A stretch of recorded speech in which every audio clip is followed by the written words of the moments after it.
Tampa, Florida. The Amaze Arena was packed with 20,000 fans. Light sticks turned the entire venue into a glittering galaxy. The cheers were deafening. The energy was unreal. And yet, no one was ready for what Seokjin had planned. Jin, the eldest member of BTS and newly discharged from military service, delivered a solo concert that didn't just mark a musical comeback. It redefined his artistic identity. But the moment that truly silenced the crowd and then immediately made them scream was when he hit that note during the bridge of Another Level. You know the one. That impossibly high, raw, emotionally loaded note that seemed to tear the air apart. The arena literally froze, if only for a second, as if time decided it needed a break. And when he held that note just a little longer than expected, chaos, screams, tears, fans throwing their hands over their mouths, light sticks shaking uncontrollably, and the fan next to you, who said they were going to keep it cool? Yeah, they're sobbing now. What made the moment even more powerful was the backdrop. A dramatic red and black stage bathed in fire-like lighting. The production paused. The band held their breath. And Jin stood center stage, not just as a vocalist, but as a rock star reborn. This wasn't just another concert moment. It was a statement. "I've missed this," he told the crowd afterward, catching his breath. "I miss singing like this and hearing you scream back." And scream they did. Even hours later, fan cams are circulating across every social platform, captioned with things like, "Sir, I was not emotionally equipped for this. Why is no one talking about this note?" And the ever-iconic, "God made him and said, let's give them everything." ARMY has always known Jin had the pipes. But this performance in Tampa? It reminded everyone, fans, skeptics, and maybe even Jin himself, that his voice is not just beautiful. It's unforgettable. And that note? It wasn't just a sound. It was a war cry. A love letter. A reminder. Jin's back. And he's louder, stronger, and higher than ever. But that wasn't the only moment that turned the Tampa night into something legendary. Right after the unforgettable high note, the band shifted into a heavy rock remix of Moon, and suddenly Jin wasn't just singing. He was commanding.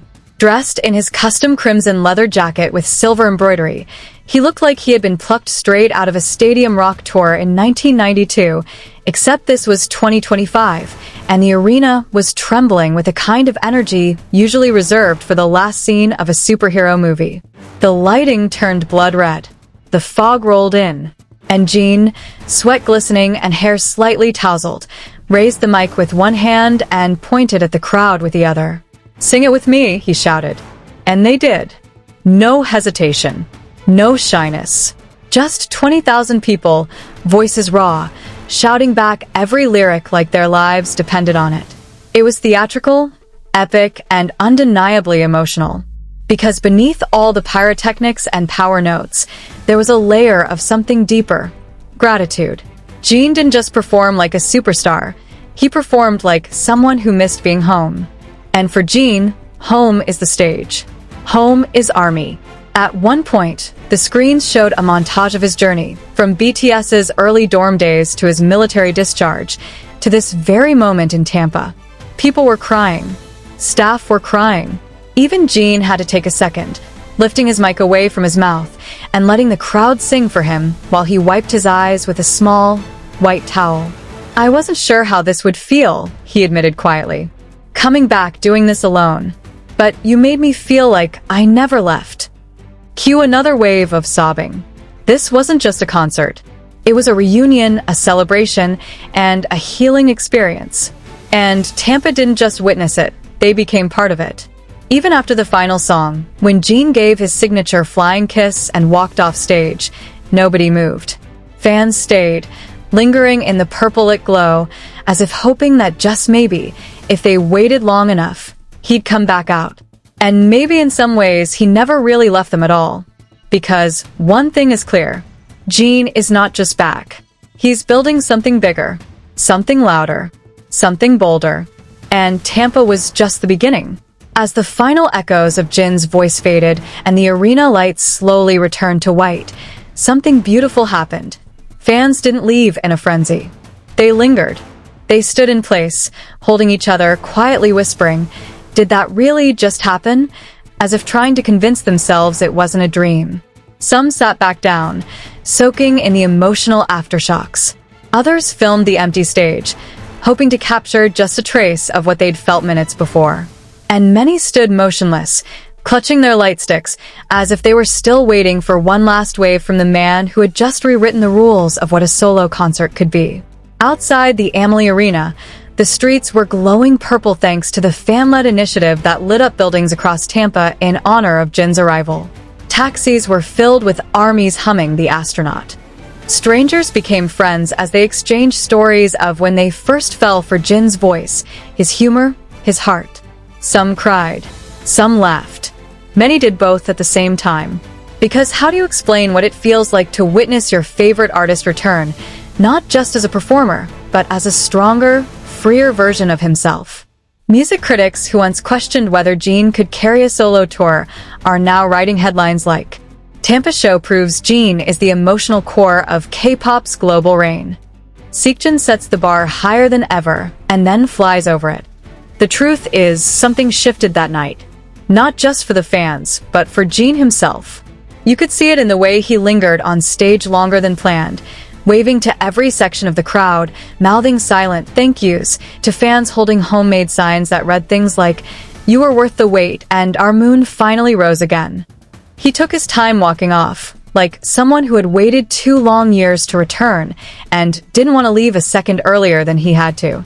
For an artist who spent years being both the comic relief and emotional anchor of BTS, this tour gave him space to finally just be Seokjin, raw, radiant, and real. Without a doubt, Tampa became a chapter in his story that will be remembered forever. Not just because of the lights or the vocals or the once-in-a-lifetime setlist, but because of the feeling that hung in the air long after the last note. A kind of magic that doesn't come from choreography or stage effects. It comes from connection, from being seen, from letting yourself be vulnerable on a stage where the entire world is watching. This wasn't a performance that tried to prove anything. Jin wasn't chasing validation. He wasn't asking for applause. He was simply sharing something. And in return, the audience gave him everything. Their voices, their hearts, their tears, and their unwavering loyalty. It was mutual. It was healing. It was profound. As fans slowly made their way home under a Tampa sky that now somehow felt a little more purple, the message was clear. Jin isn't just the oldest member of BTS. He's not just the funny one or the worldwide handsome face we all fell in love with. He's an artist who has earned his stage. A storyteller whose voice carries not just melodies, but memories. A performer who doesn't just entertain, he moves people. And in Tampa, he reminded us all that sometimes the quietest member can make the loudest impact, not through volume, but through heart. Back in Seoul, even before the stage crew had finished dismantling the final set piece in Tampa, Korean media outlets were already running headlines. Not just about ticket sales or stage effects, but about emotion. Phrases like healing energy, emotional reunion, and Jin's solo identity takes flight trended on Naver and Dom. Idol juniors began resharing clips from fan cams, leaving messages like, "Hyung set the bar. Again." And inside the BTS fandom, both domestic and international, something beautiful was happening. ARMY accounts lit up with threads dissecting every outfit change, every vocal run, every unscripted giggle that came from Jin when a fan accidentally shouted, "Marry me," too loudly mid-ballad. But beyond the memes and the edits, there was something more sacred circulating: gratitude. Fans were writing long, teary posts thanking Jin, not just for returning, but for showing up fully, for being unapologetically soft and bold and beautiful, all in the same breath, for making people feel seen, even from a distance of 50 rows away. And let's not ignore the real-world impact. Ticketmaster's site for the remaining shows experienced traffic spikes immediately after Tampa. Merch restocks sold out within minutes, especially the tour-exclusive Moonlight Blue sweatshirt that Jin wore on stage during his encore. Meanwhile, the local economy in Tampa? Thriving. Restaurants near the